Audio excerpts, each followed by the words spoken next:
Menteri Perdagangan Muhammad Lutfi cabut Permendak nomor 11 tahun 2022 beberapa waktu lalu.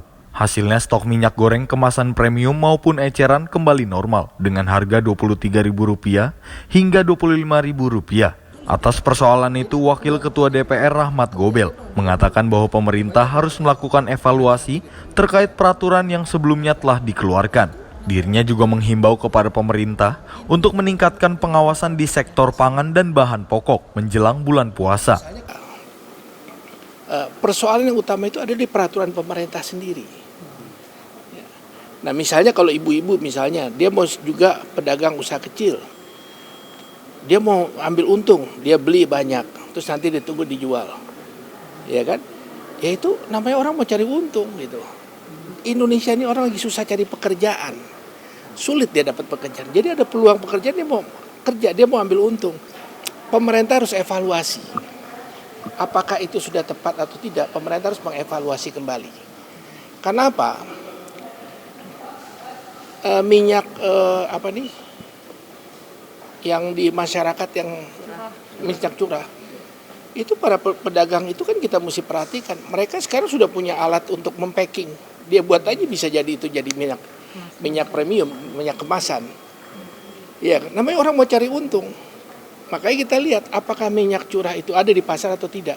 Siapa yang berhak untuk mengontrol?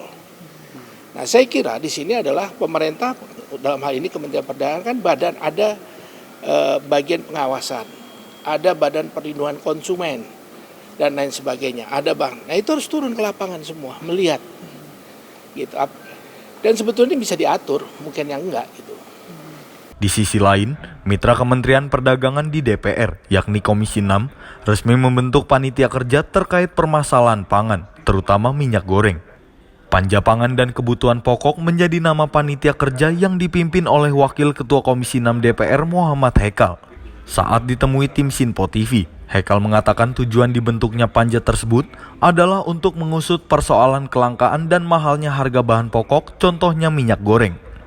Kalau menurut saya sih ini tentu untuk kalau mengantisipasi mengenai bulan Ramadan dan Nataru itu selalu kita panggil. Tapi yang kita agak khawatir ini setelah melihat kebijakan pemerintah kemarin kok banyak sekali ketidakberdayaan Menteri Perdagangan menghadapi situasi yang tadi disebutnya ada mafia pangan lah atau mafia minyak goreng. Nah, bahkan keputusan pemerintah kebijakannya adalah untuk menghapus DMO, DPO, HET, dan PE. Nah, ini kan semua adalah tools yang dimiliki oleh Menteri Perdagangan, mungkin dianggap gagal semua, gitu kan? Sehingga ditukar menjadi levy. Bahkan Pak Menteri dalam rapat kita menyinggung tidak kuat melawan mafia. Nah, ini kan menjadi tanda tanya buat kita. Karena menurut kita sebetulnya beliau punya wewenang yang cukup, beliau punya amanah dari undang-undang untuk mengendalikan jalur distribusi, stabilitas harga. Nah, ini kok kelihatannya gagal semua, gitu kan? Nah, ini yang kita ingin dalami.